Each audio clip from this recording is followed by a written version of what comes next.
Right here, Mom. Go straight here. Go where? Brand. Press. Been a lot on your plate, but I got what you need. You need a praise break. Get your praise on. Get your praise on. Get your praise on. Get your praise on. Get your praise on. Come on, get your praise on. Praise break. Get your praise on. Get your praise on. Come on, get your praise on. Get your praise on. Get your praise on. Get your praise on. Come on, get your praise on.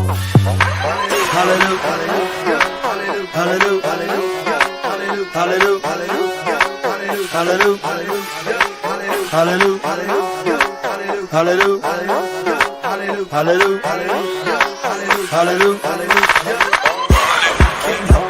I can't help but praise. I can't help but praise. I can't help but praise. I can't help but praise. I can't help but praise. I can't help but praise. 3, 2, 1, go! Get your praise on. Get your praise on. Get your praise on. Get your praise on. Get your praise on. Get your praise on. Get your praise on. Praise break. Get your praise on. Get your praise on. Get your praise on. Get your praise on. Get your praise on. Get your praise on. Get your praise on.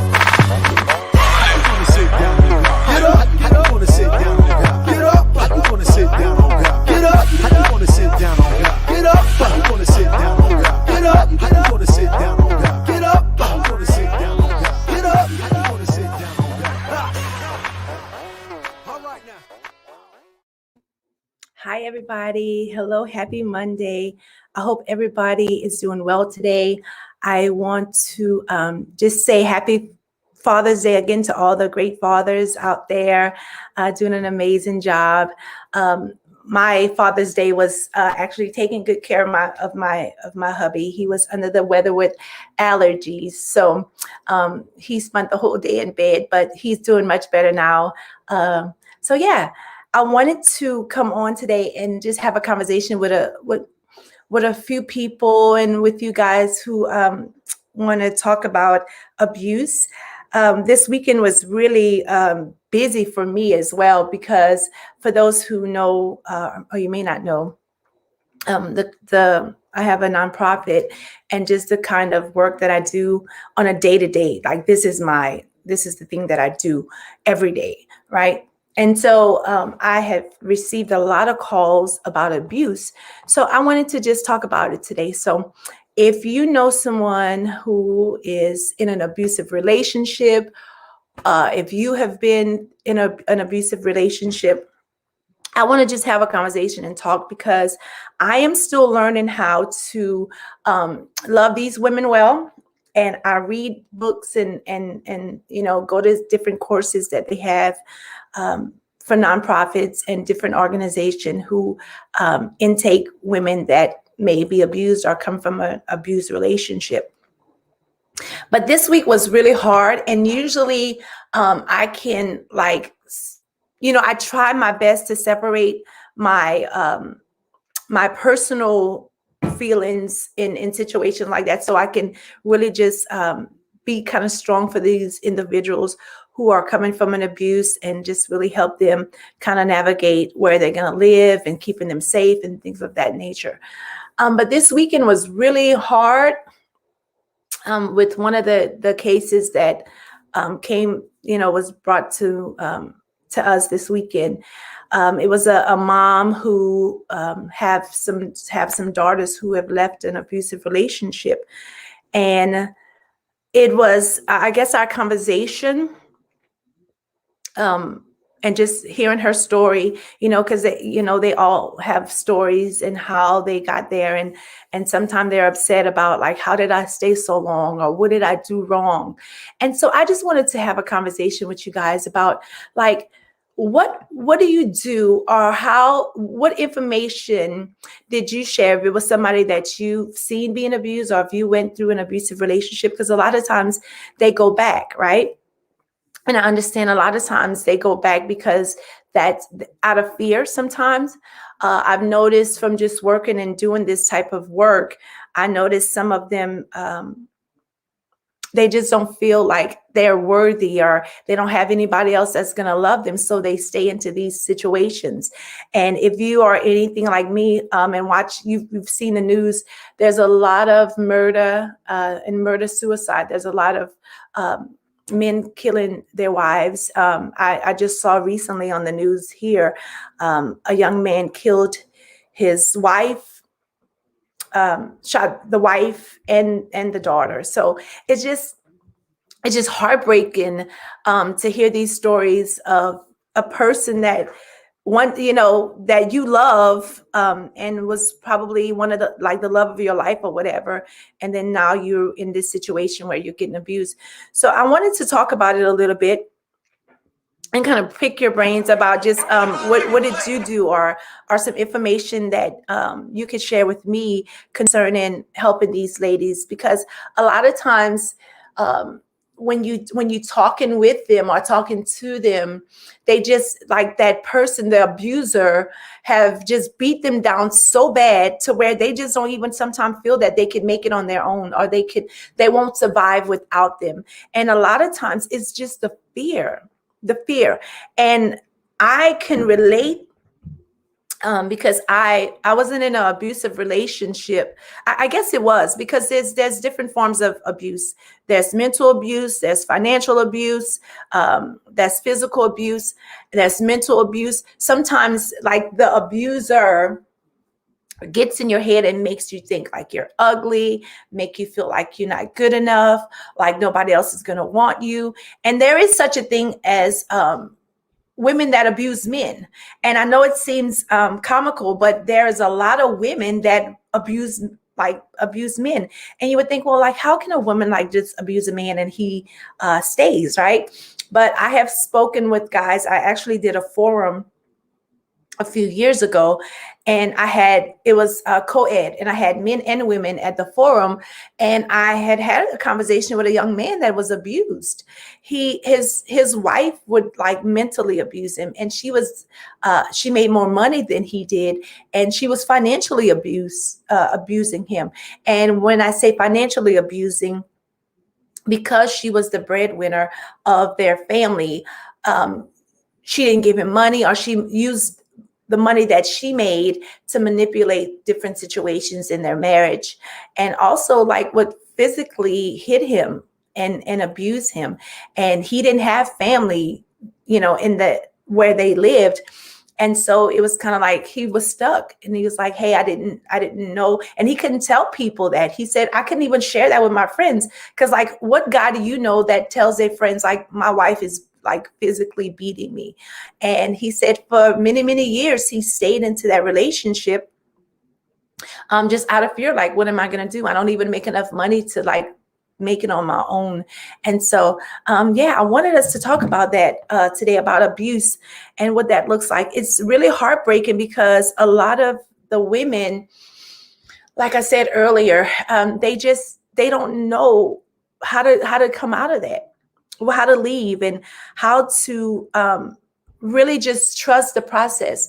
So sometimes they may call for help, but then they don't want to stay because, like I said earlier, fear. They feel like, hey, I could, I'm comfortable in my own space and all those things. But this particular weekend, I was sharing with a young lady who had reached out to me, really sweet, kind lady. And I'm not gonna, say names or anything, because, just for her safety as well. But she kept telling me, well, I want to go back to the house to get some things. And I never think that's a good idea. And of course, with the type of work that what we do, you want to, give them your best, give them your opinion and get different options that they should use, and different tools as well. And I recommended that she didn't go back to the house, and she was very persistent. Like, I really need to go back. And we had offered to get her some things, myself and another friend of mine, really good friend of mine, who does the same thing as I do. And she and I were like really trying to, help this young lady out. But sometimes you just get to a place where they tell you they want help, but they don't really want the help. They really just want the money, or they want you to put them in a hotel and all those things. And then just for a little bit, and then they go back to their abuser. But I wanted to just kind of talk with you guys and pick your brain about, like, what do we do? What do you, what and how can we serve those who are in abusive relationship and they just keep going back? Do you keep helping? Have you ever experienced someone in that situation where they was abused and went back and kept coming for help and kept going back, and you kept opening up your doors and they kept going back? And I see that a lot. And family, especially with families, family members get tired of helping because they're like, hey, we've been here before and you said you wasn't going to go back and you went back again and I'm not helping. Because that's one of the questions I usually ask those who are in an abusive situation, like, where's your family? Does your family know about the abuse? And a lot of times the women say to me, yes, they do. They know about the abuse because I've left several times, but I went back. So a lot of times when that happens, you put not only yourself and your you put your family in harm's way as far as with the abuser. And so I truly understand that. But just thinking about it today, I was like, I really, really wanted to come on and just say to whoever may be watching, or if you know someone who have been abused or are still in that situation, like, hear their heart. I know when you're on the opposite side, it's so easy for us to just say, oh yeah, well, just leave. And it seems so easy, and it seems like that is something that you want to tell them, but like, there's a process to it, because sometimes just leaving without a game plan. You should always have a game plan. And I always say abuse is never okay. No form of abuse, whether it's mental, physical, financial, it's never okay. Abuse is never okay on neither side, as far as a woman or a man. But it just breaks my heart to see so many and hear these stories of so many women and their children.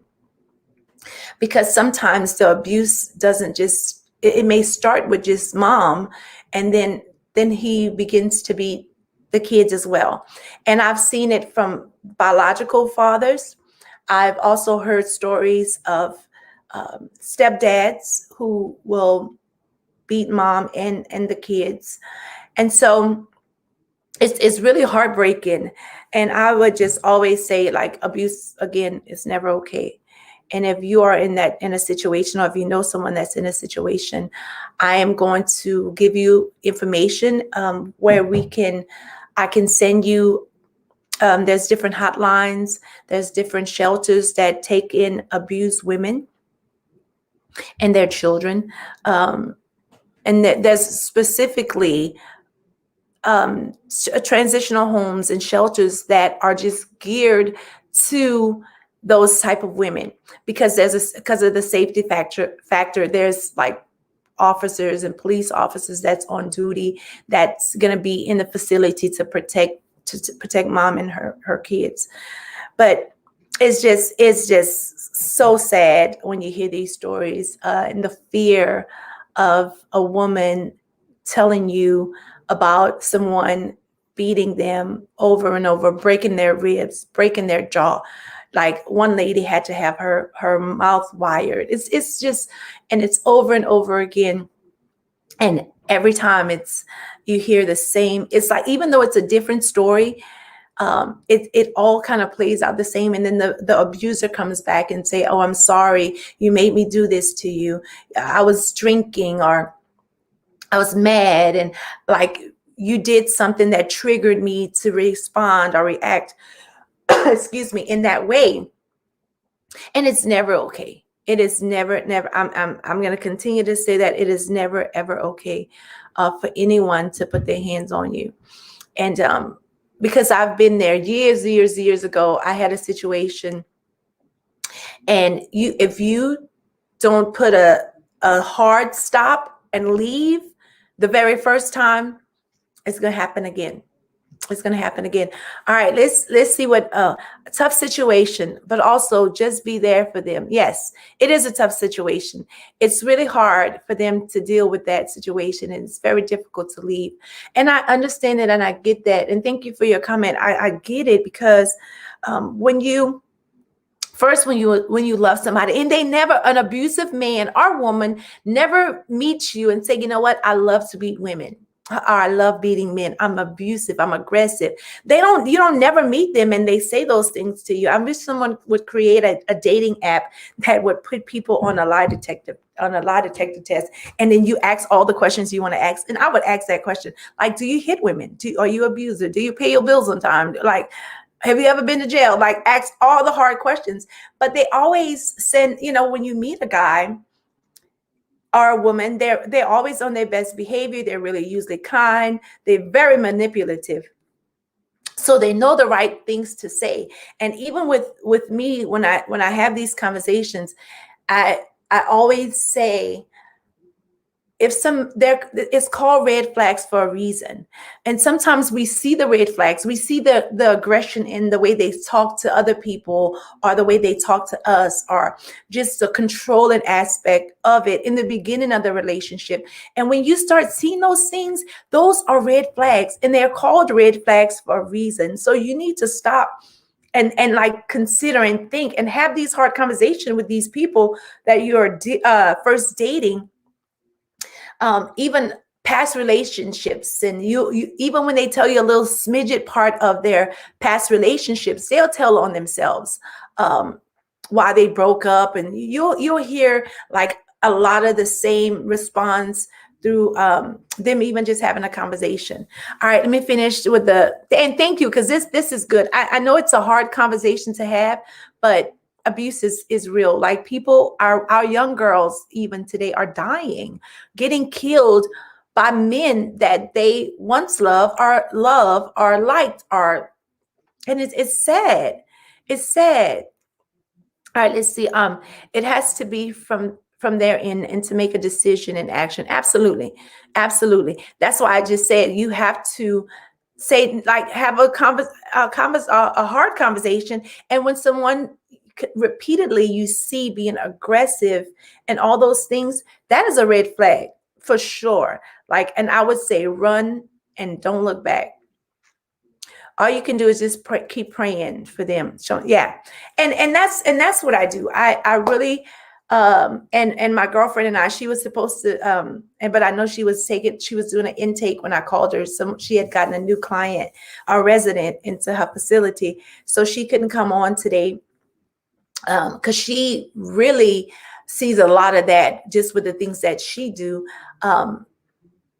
And so I wanted her to share some of the things and share some insight, because she really sees that a lot. And I just kind of hear the stories, or kind of like talk to the women and just refer them out to her a lot of times, because she is set up for that as well. But it's just sad. It is so heartbreaking. And then we have so much trauma. Even with the young lady that I spoke with this weekend, immediately, like, her and her daughter had an anxiety, an anxiety attack. And it was one of the things that, I mean, it was just heartbreaking. They are so traumatized from all the abuse, to where when they even talk about their her husband or her father, it like put them in this state where they're automatically shaking and crying and all the things. So it's just so sad. All right, you guys, that was my heart, just to come on today and just say, it's never okay. It's never okay for anybody to hit you. It's never okay for someone to abuse you. It's never okay. It's never okay. And there's help, but you have to get out. Like, you can't, I tell people, you can't play Russian roulette with your life. You can't just like, oh, it's going to stop, or I love him and it's going to get better. And I have heard some stories where men have kind of reformed from that. Like, they probably did that in their early age, And then just as they grew up and matured and their lives changed, they no longer do it. So it's possible that someone who was abuser stops. But when you hear those stories, usually it's a man that has been abused as a young child. And so it's just something he probably saw in his home or in his family, or he was abused. And then he just in life just becomes the aggressor or the abuser. But it's never okay. I hope everybody's doing well. I had this on my heart, and I am going to get with my girlfriend so she can come on live with me, and she can really explain a lot of the things that goes with that abuse and why women stay. Because when you're on the other side and you're not being abused, and we sit on the judgment seat and say, like, just leave, or why you stay.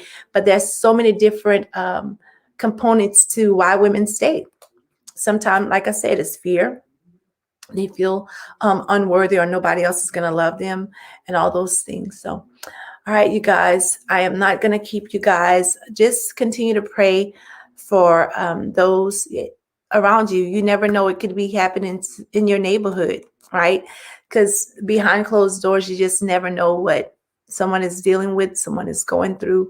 And so that was just my little nugget that I wanted to share today. Get help, seek help, come up with a plan of how you're going to do this.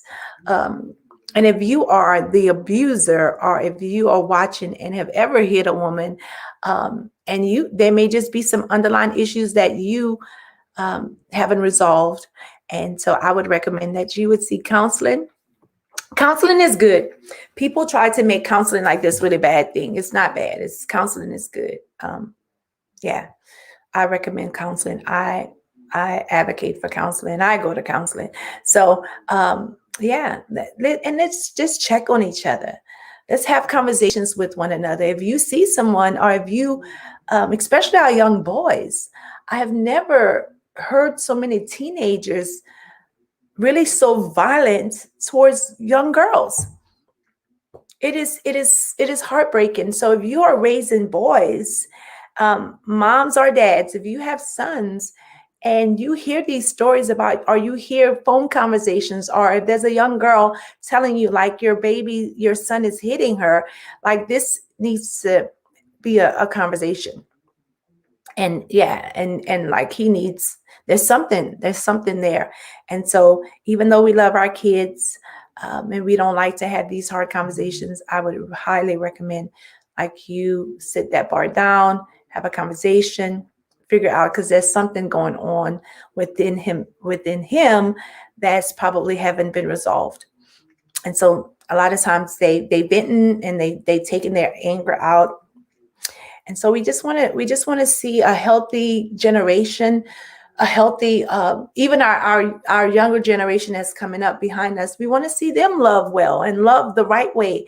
And so have these conversations, women and men, kings and queens. Let's train up our kids. Let's teach our kids how to, our young men, how to be men, how to open the door for women, how to date, right? How to date and or court, or I don't even know what they call it nowadays, but to date and date well, and to marry these women, and to live and have healthy relationships, because there's some boundaries.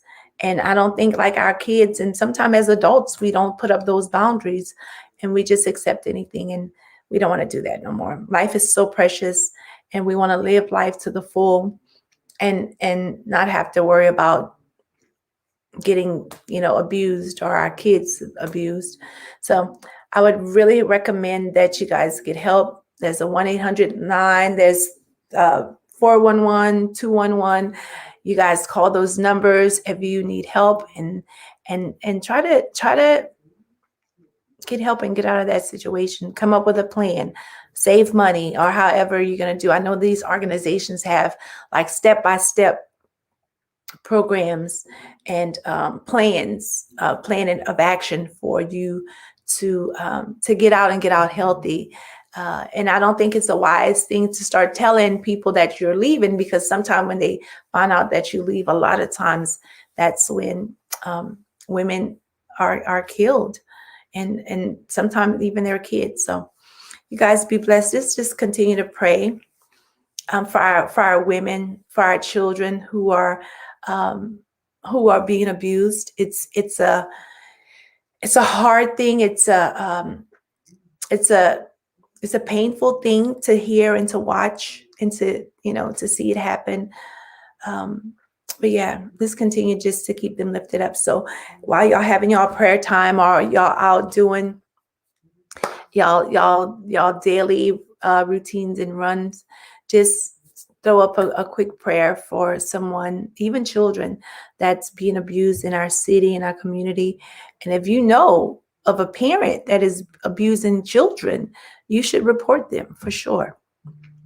Don't just sit and watch. And it's a difference between spanking and correction than abusing, because it may be a fine line or a thin line, but you know the difference. And so if you see someone, even if they're young, old, whatever, if you see them abusing little people, you should report them. If you see them abusing people that can't defend themselves, like people that are I don't want to say handicap. I don't like that word, but just in a place where they can't defend themselves. A lot of times you see those in nursing homes. So if you see somebody hurting an elderly person, report them. I don't like abuse on at all in any form. And I have reported people before for abuse, and I'm going to continue. If I see someone that is mishandling or being abusive or cruel to people, I'm gonna report it. It's sad because people get more time or more jail time, and I just learned this from just studying and having a conversation with my husband, that people get more jail time for killing a dog or hurting a dog than hurting a human being, and that shouldn't be. And so, but yeah, that's just my little smidget of advice. If you see something, report it. And I know a lot of times these places, they allow you to be they won't tell your name or who you are, who was the caller, but we need to say something. We can't keep letting our sisters just die, and we know that they are in an abusive situation. Report it. If you are that person, like, get help immediately. And if you're the person that's abused, the abuser, I would highly recommend that you seek some help, seek some counseling, because there's some underlying issues that you may have that you may just need to resolve, right? And so, yeah. All right, I got that off my heart. Whew. Yeah, it was a difficult weekend for me, just hearing those stories and seeing those women just cry, and she just kept saying, but I love him. I love him. I love him. I love him. But, does he love you? But you have to learn how to love yourself more, especially in those situations. If you're being abused and the abuser tell you he beats you because he loves you, it's so sad. It's heartbreaking. And unless you've been there, I guess you don't really understand. And they go back because they feel there's no other place to go. And now even here, I know here in Houston, since COVID, so many of our facilities are full. Like a lot of our facilities, we are full because during COVID, there was so much abuse. So much abuse. It was really bad. And because now these women were stuck home with their abusers. And yeah, it's just crazy. It's just crazy. I'm just listening to, I'm looking at these. Oh, all right. Some caught my attention. I was always trying to read the comments. So yeah. All right, you guys. I love y'all to life. thank y'all for watching. We have some, we know that we have some changes happening. Thank y'all for watching car karaoke with the Queen. That has been fun. That has been fun. I have a couple of videos that we've already done that we want to upload. We're trying to do more pre-recordings just because life and we all busy, and I have some other things happening, which are all good things. Praise God. All the glory goes to the Lord. And so we just trying to figure out how all that's going to work. And I think we got it under control. I think we got it. But today I was just like, you know what? I just want to come on. I don't know if it's going to help one person. Maybe somebody may just flip through this video and say, you know what? I deserve better than this. I deserve better than getting beat and my children and watching my kids get beat. And so, yeah. So God bless you guys. But thank y'all for watching. Thank y'all, all those who have been doing the car karaoke with me. That has been fun. Thank you guys who have did some pre-recordings with us. It's so fun that now I get to go out and to different restaurants, and to I'm gonna do an interview at a barbershop, and that's pretty fun. That's, you guys are gonna enjoy that interview. He's originally from New Orleans and moved here, and so yeah, so we got some things happening. But I wanted to say thank you guys so much for watching. Y'all have a blessed day. I'm out until next time. All right. Don't forget, if you see something, report it. All right. God bless you guys.